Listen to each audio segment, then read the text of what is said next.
Hola, ¿cómo están? Mi nombre es Galia, soy miembro de la Liga STEAM y la clase de hoy vamos a ver movimiento parabólico. Hoy aprenderemos qué es el movimiento parabólico, las características de una parábola, el principio de inercia y las aplicaciones del movimiento parabólico. Así que quédense con nosotros, pero antes, ¿se percataron de que el movimiento parabólico está presente en casi todos los deportes del mundo? Vamos a comenzar por contextualizar un poco el movimiento parabólico dentro del mundo de la física. Sabemos que la física tiene varias ramas.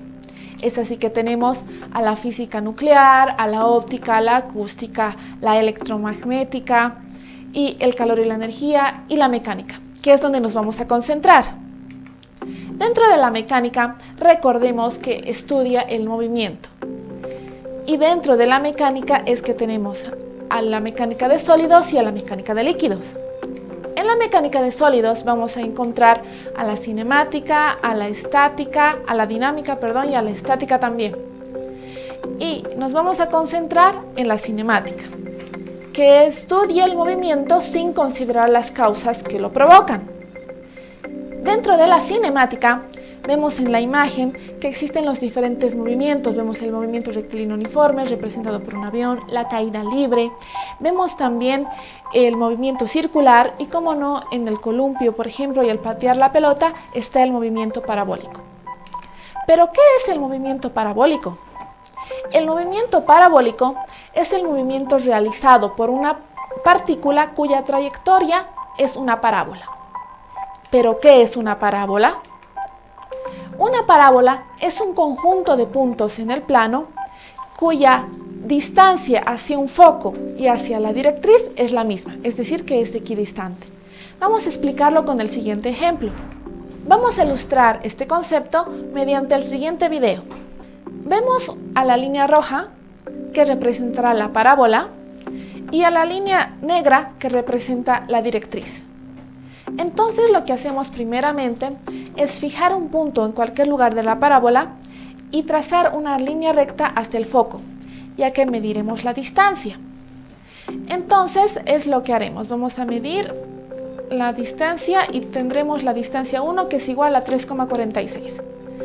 Lo que sigue, según el concepto, es medir la distancia del punto de la parábola a la recta, a la directriz. Pero ¿cómo hacemos eso? Ya que si tomamos la distancia desde ese punto hacia ese extremo, o hacia ese, tendremos diferentes valores, ¿verdad? Lo que hacemos es trazar una línea recta que pase por nuestro punto y que sea perpendicular a la directriz.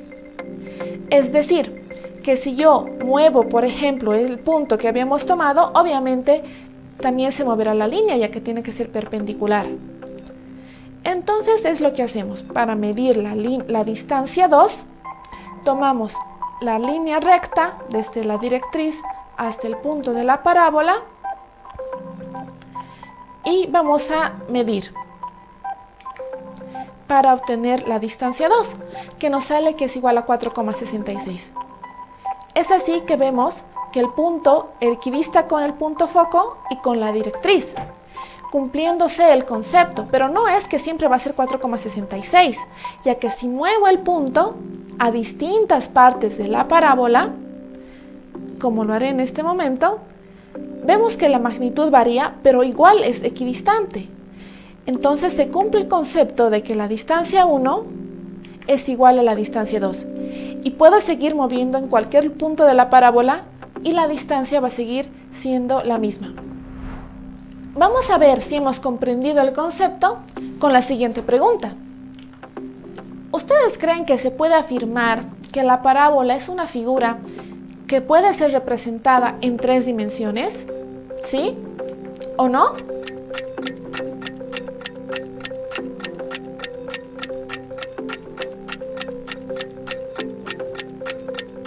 Vamos a averiguarlo. La parábola, habíamos dicho, es una figura plana que se puede representar en 2 dimensiones. Es decir, que la respuesta correcta era que no. Otro concepto importante para comprender mejor el movimiento parabólico es el principio de la inercia. ¿Qué nos dice? Nos dice que todo cuerpo tiende a permanecer en reposo, si este era su estado inicial, o en movimiento, a no ser que una fuerza lo obligue a cambiar. Es decir, que si esta pelota estaba en reposo, permanecerá en reposo. Y si estaba en movimiento, permanecerá en movimiento. Eso es lo que nos dice el principio de inercia. Ahora vamos a ver cómo se representa el principio mediante el siguiente video. Vemos a un saltador que realiza una trayectoria parabólica. ¿Cómo lo hace? Pues cada salto, la inercia le impulsa hacia adelante y la gravedad le lleva hacia abajo. Es así que forma el arco parabólico, la parábola. Pregunta. Supongamos que una persona se transporta en un bus y se mueve a una velocidad constante. Si esta persona lanza una moneda hacia arriba, esta, inciso A, cae de nuevo en sus manos, cae detrás de ella. ¿Ustedes creen que cae delante de ella?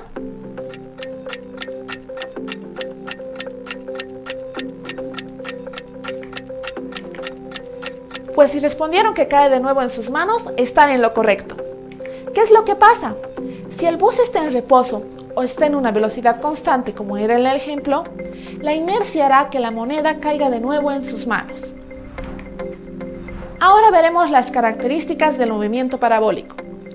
Vamos a empezar por ver los tipos de movimiento parabólico que existen. Existe el movimiento parabólico completo y la media parábola. Acá vemos un ejemplo del movimiento parabólico completo, donde se sigue la trayectoria ideal, la trayectoria lineal de una parábola. Sin embargo, acá vemos cómo es una media parábola. Ahora vamos a ver los componentes del movimiento parabólico. Existen básicamente dos movimientos por los que se los representa, el movimiento vertical y el movimiento horizontal. Es decir, que se trata de un movimiento combinado. En el movimiento parabólico existirá el movimiento rectilíneo horizontal y el movimiento vertical. Ahora, ¿cuáles son sus características? Tenemos la aceleración constante, el movimiento rectilíneo uniforme. Para la aceleración constante habrá que descomponer el vector en el eje Y, y en el movimiento rectilíneo uniforme habrá que descomponer el vector en el eje X. Bien, acá vemos una representación. ¿A qué me refiero con descomponer el vector? La flecha roja representa la trayectoria, el vector que sigue la trayectoria de la parábola, y como podemos ver se representa o se divide esta flecha en su componente en el eje X y en el componente en el eje Y. Ahora, existen consideraciones importantes que tenemos que tener en cuenta a la hora de resolver un problema en movimiento parabólico. La primera es la resistencia del aire. Esta resistencia del aire se considera despreciable. Esto hace que la aceleración en el eje horizontal sea cero. Sin embargo, sí existe una aceleración en el eje vertical. Y esta aceleración es la gravedad.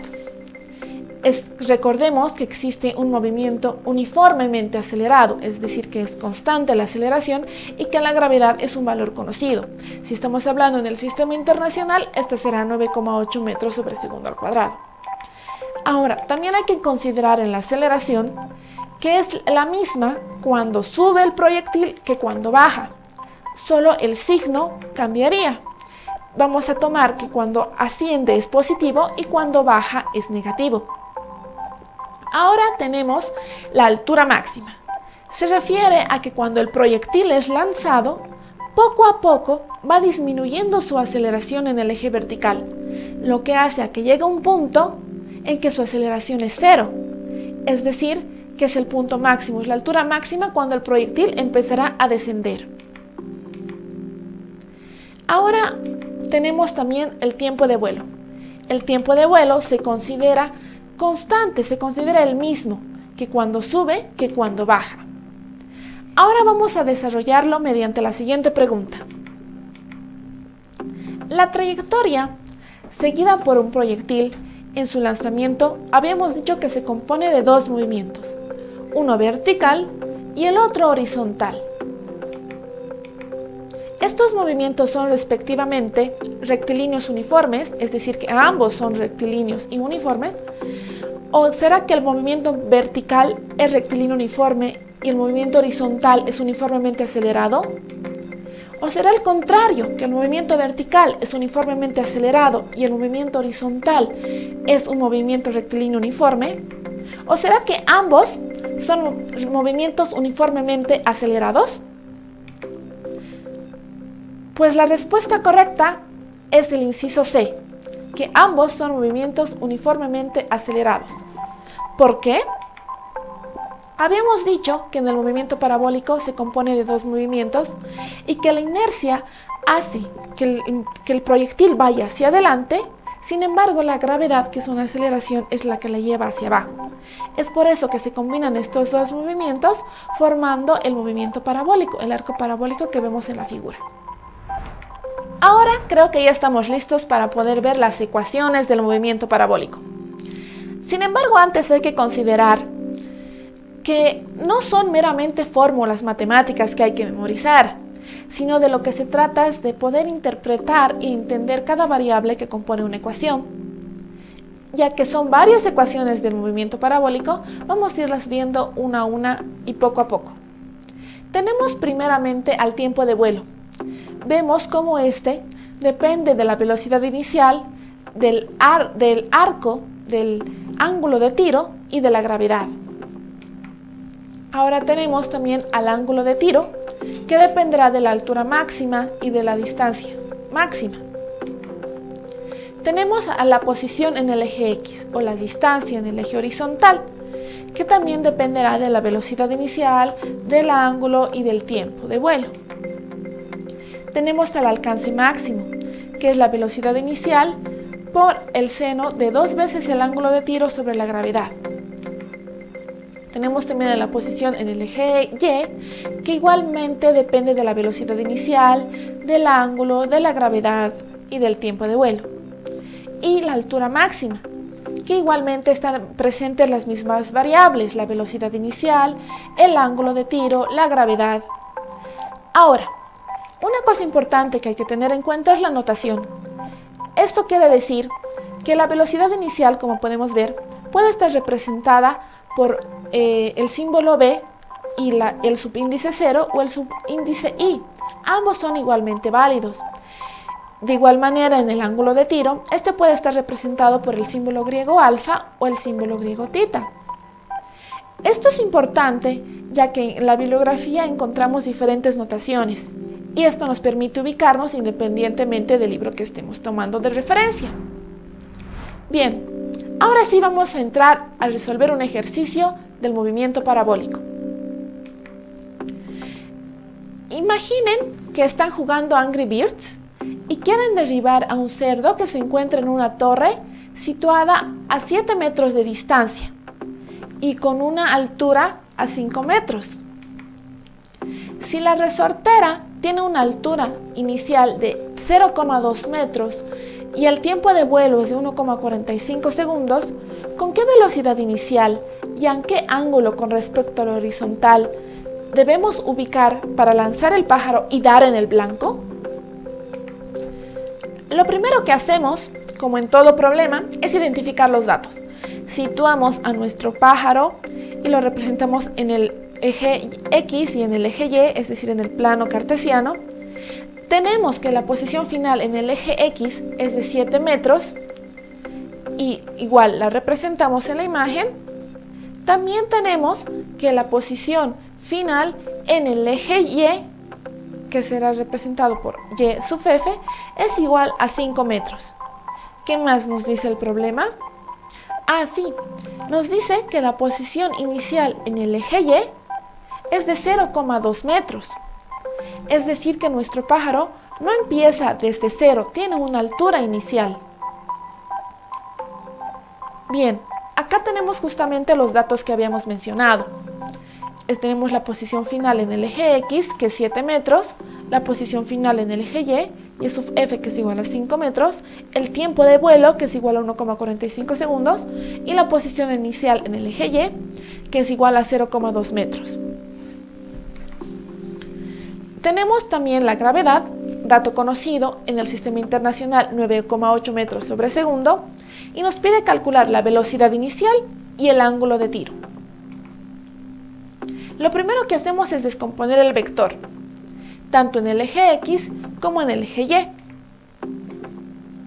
Es decir, que para poder hallar la velocidad inicial, que es la que nos pide el ejercicio, primeramente tenemos que hallar la componente de la velocidad inicial en el eje X, luego la componente inicial en el eje Y, para poder hallar la componente inicial, la velocidad inicial. Entonces es lo que hacemos. Vamos a usar esta ecuación. ¿Por qué vamos a usar esta ecuación? Porque son los valores que nos dé el enunciado. Entonces simplemente realizamos el despeje y vamos para hallar la velocidad inicial en el eje X. Realizamos el despeje respectivo y el reemplazo de datos, lo que nos da un valor de que la velocidad inicial en el componente X es igual a 4,83 metros sobre segundo. Ahora vamos a hallar la velocidad inicial en el componente Y mediante esta ecuación. De igual manera realizamos el despeje respectivo y reemplazamos los datos. Entonces lo que haremos es reemplazar los valores en la ecuación que habíamos despejado. Realizamos las operaciones respectivas y obtenemos que la velocidad inicial en el componente Y es igual a 10,42 metros sobre segundo. Es decir, que se forma un triángulo.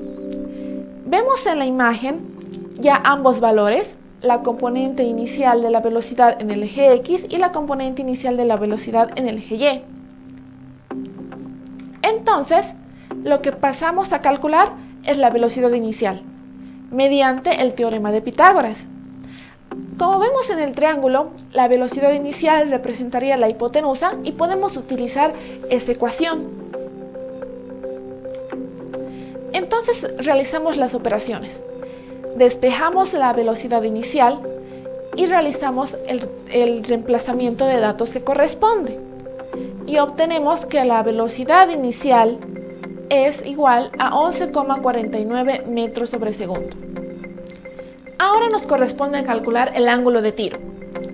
Para calcular igual manera utilizamos los conceptos del teorema de Pitágoras y utilizamos que la tangente, que es igual a cateto opuesto sobre adyacente, la situamos en el triángulo y corresponde que el ángulo será igual al 65,13 grados. Ahora, ¿recuerdan esta pregunta que hicimos al inicio de la clase? De que el movimiento parabólico está presente en todos los deportes del mundo. Pues veamos cómo el movimiento parabólico está presente en el fútbol al realizar un lanzamiento, un penalti, por ejemplo. También está presente en el béisbol, como podemos ver, y también en el básquetbol. Acá tenemos un video donde vamos a ver cómo el movimiento parabólico está presente en el básquetbol. Tenemos el ángulo de 60 grados, que sería el ángulo de tiro. Tenemos la distancia, el desplazamiento en el eje X, la altura inicial del balón, la altura del piso al arco y también la altura máxima. ¿Vieron cómo el movimiento parabólico está presente en todos los deportes del mundo?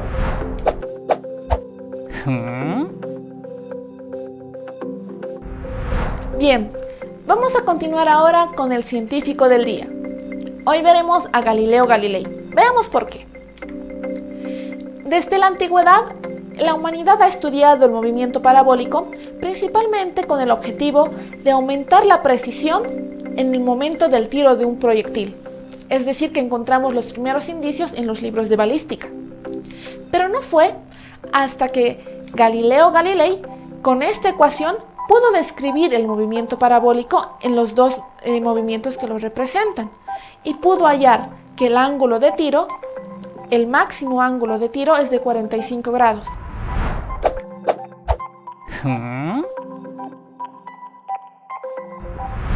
Bueno, recuerden que hoy aprendimos qué es el movimiento parabólico, las características de una parábola, el principio de inercia y las aplicaciones del movimiento parabólico. Recuerden practicar mucho y no se olviden que el mundo de la física es bastante curiosidad y mucho ingenio. Nos vemos.